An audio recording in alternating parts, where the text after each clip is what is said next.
Sí, sí. 8:41 de la noche, 10 grados la temperatura en la ciudad de Buenos Aires, y está con nosotros la ciencia, la tecnología en su estado biológico, la señorita Soledad Arias. Bueno, y después de esa presentación no sé qué voy a decir hoy. Soledad, ¿qué nos trajiste para hablar hoy? Bueno, vamos a hablar un poco del petróleo porque... Tema interesante, es un si tema los hay. interesante, ya hace varios años que viene así siendo la base de las grandes economías industriales del mundo. Es cierto. ¿Qué es el petróleo, para empezar? Bueno, el petróleo, como ya muchos habrán oído, es un combustible fósil. Ahora, ¿qué significa eso? Sería la gran pregunta. Yo me imagino que son dinosaurios que se murieron y de ahí salió el petróleo. Bueno, no estás ni tan cerca ni tan lejos. En realidad, el petróleo principalmente, según algunos estudios, está conformado por organismos marinos y principalmente aquellos organismos que nosotros no vemos, algas, microorganismos, cosas muy chiquitas. Esas cosas que vivieron en el mar hace ya 500.000 años, 500.000 millones, 500 millones, perdón, 500 tengo problemas millones. con las cifras. Estás contando los ceros. Sí, tengo problemitas con los ceros. Bueno, hace como 500 millones de años esos organismos que vivían en la superficie, cuando mueren, van al fondo, que en general tienen pobreza en oxígeno. Entonces, en esas condiciones es difícil que se descomponga y se acumulan como grandes capas de organismos muertos, materia orgánica, y en algunos casos eso queda tapado por sedimentos inorgánicos, tierra, arena, y a lo largo de muchos años, ya te digo, 500 millones de años, empieza a quedar aplastado por todo ese material que es arena, piedra, y se empieza a comprimir, a aplastar. Entonces se calienta, y todo eso que antes era materia orgánica que formaba parte de seres vivos, se convierte en una materia orgánica diferente, que en general es lo que se llaman hidrocarburos. Ajá. Los hidrocarburos son combustibles. Entonces, el petróleo está mayormente formado de hidrocarburos que derivan de hace muchos años. Es genial eso, de es impresionante que organismos vivos. la tierra de eso, digamos. Sí, Y que el hombre se haya dado cuenta que servía para hacer un montón de cosas. sí, eso es otra cosa maravillosa. Pero sí, el petróleo hoy en día se usa para muchísimas cosas. Quizás el uso más conocido es como combustible. Pero muchos de los compuestos sintéticos que uno usa, lo que uno le llama compuestos artificiales, el plástico y esas cosas, son derivados del petróleo. Claro, es decir, por ejemplo, estamos en un estudio de grabación donde, por ejemplo, la mesa donde estamos apoyados tiene petróleo. Claro, tiene una cubierta plástica, hay muchos plásticos diferentes y todos provienen del petróleo, excepto, bueno, hay algunas nuevas aplicaciones de plásticos que no derivan del petróleo, pero derivan de organismos vivos. O sea, del maíz o algunos cereales se pueden hacer ciertos tipos de plástico, pero no todos. Sí, esto del petróleo empezó, digamos, después de la revolución industrial. Claro, lo que se llama la segunda revolución industrial, cuando se empezó a usar combustibles fósiles como carbón, gas natural y petróleo. Que en ese momento era muy barato, además. Entonces era como... Y claro, lo vamos, Claro, era tipo, vamos a usarlo hasta que se acabe. En realidad, en ese momento no se estaba seguro de si realmente era limitado.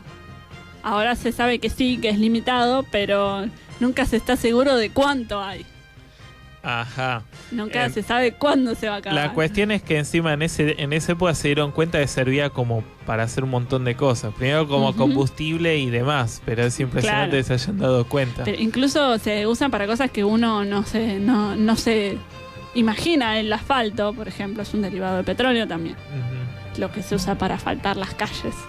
Claro, ahí hay una gran capacidad de los, es decir, no sé, los químicos y demás. Claro, el tema es que en realidad el petróleo es una palabra muy genérica.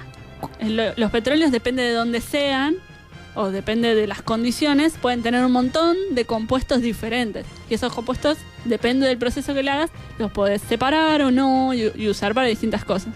En realidad son un montón de compuestos diferentes, miles y miles de compuestos que están dentro de esa mezcla que es como un aceite negro, que no siempre es negro incluso. Ajá. Sí, Lo que pasa es que, uno lo ve en los dibujitos animados y siempre piensa que es negro. Sí. Pero y no siempre bueno, es negro. la cuestión es que en algún tiempo ya se supo que era limitado y es donde empezó a tomar valor. Claro, ahí empezó a subir. Además, es como que ahora se están empezando a explotar lo que se llaman los yacimientos secundarios, en donde es diferente. El petróleo normalmente se encuentra en zonas de piedra muy porosa o arena entre capas impermeables. Entonces, no es un lago subterráneo, no es que de golpe no hay nada y hay un charco de petróleo, no tan así. Pero es como si hubiera arena y esa arena está, abajo hay agua, que es más liviana, más pesada que el petróleo, entonces el petróleo flota, petróleo y una tercera capa de gas. Entonces, bueno, se agarra el petróleo que está como mezclado con arena, pero no importa, eso es fácil de sacar. Después hay otros que son los yacimientos secundarios, donde el petróleo está mezclado con otras cosas y hay que hacerle ya otro proceso. Y antes, cuando el petróleo era tan barato, era más caro sacarlo de ahí que hacerlo de otros lugares. Ahora que ya no es tan fácil encontrar yacimientos primarios, se empiezan a utilizar estos yacimientos secundarios porque sí se justifica. El valor del petróleo es mayor que lo que cuesta extraerlo. Sí, una pregunta. ¿Cómo ahora se fijan los científicos de dónde podrían haber petróleo? Es decir, tienen que estudiar un geólogo. Claro, los geólogos son principalmente los que se encargan de eso y hacen como hay muchos modelos que explican dónde puede haber petróleo y lo que hacen es fijarse toda una serie de cuestiones como por ejemplo el petróleo normalmente es líquido. Entonces se forma en ciertos lugares bajo ciertas condiciones de presión y que haya acumulación orgánica, pero también se puede mover. Y entonces buscan ciertos lugares donde se pueda llegar a acumular el petróleo, ya sea como, y después un poco de suerte, como la de los dinosaurios. Un poco de suerte, además, primero se tienen que dar como medianamente las condiciones y después te tenés que fijar si realmente hay. Por ejemplo, ellos buscan como si fueran, imagínate una cúpula de piedra impermeable y entonces ahí y abajo hay agua. Entonces, si el petróleo flota y queda atrapado en la cúpula, por ejemplo. Entonces, en ese lugar, si está más o menos cerca de un lugar donde se conoce que hay fósiles, de la época más o menos de donde se formaba el petróleo, se fijan a ver si está y esas cosas. Si es parecido a lo de los dinosaurios, digamos. Sí, claro. En el sentido de investigación y de estudio. Claro, hay muchas variables y bueno, para saberlas todas hay que estudiar geología, pero sí, hay toda una serie de modelos que dicen, bueno, acá es muy probable que haya, acá es menos probable. Lo llevo al ámbito local. ¿Hay dinosaurios? ¿Hay petróleo en la Argentina? En la Argentina sí, tenemos bastante petróleo. Tenemos, en Río Negro, tenemos un montón. Uno a veces va por Río Negro y ve las cigüeñas que le llaman, que son esos brazos mecánicos que suben y bajan y sacan el petróleo. Que algunas de las postales de Río Negro tienen la cigüeña. También hay en por todas las rutas, hay las rutas de ahí. Nosotros tenemos petróleo. Ahora estamos también empezando a utilizar lo que ya te decía antes de los yacimientos secundarios, donde requieren otro proceso porque no se extrae directo el crudo, que se llama el petróleo, sin ningún proceso, se llama crudo. Como tiene Venezuela, digamos. Claro. Ajá. Pero Estados Unidos también tiene petróleo. Sí. Sí. Y la otra pregunta que te iba a hacer, después también están los que están en el mar, que uno ve esos yacimientos. Las super plataformas petrolíferas. En el mar, que también ahí estudian. Claro, es lo mismo. Es una obra de ingeniería impresionante. Sí, eso sí, requiere también. Bueno, el tema de hacerlo en el mar es más complicado por otras cuestiones. Tiene que, soportar las mareas. La sal es muy corrosiva. O sea que todas las estructuras metálicas son mucho más susceptibles a el mantenimiento de una estación es terrible. Claro. Ahora, en la Argentina, la otra vez el señor Federico había comentado de que se había comenzado a estudiar ingeniería en petróleo, creo que en la Universidad de San Martín, no me acuerdo, que ya era como una carrera oficial. Es decir, eso era, también por el impulso que tiene. Claro, el tema es que justamente el petróleo da para mucho, da para muchas cosas. Lo que se llama también ingeniería en materiales, muchas veces tiene mucho que ver con el petróleo, porque el petróleo es como una fuente de compuestos muy variados y de fácil acceso por ahora. Entonces es muy fácil agarrar y tratar de generar distintas cosas a partir del petróleo. Desde lo biológico no tiene nada que ver. No, desde el punto de vista biológico el petróleo no sirve en principio Pero bueno, tiene un origen, antiguamente era un componente, o sea, era parte del ciclo biológico del carbono. Viste que se llaman hidrocarburos porque tienen carbono e hidrógeno. Ajá. Gran parte de los compuestos orgánicos que forman a todos los seres vivos tienen mucho carbono y mucho hidrógeno.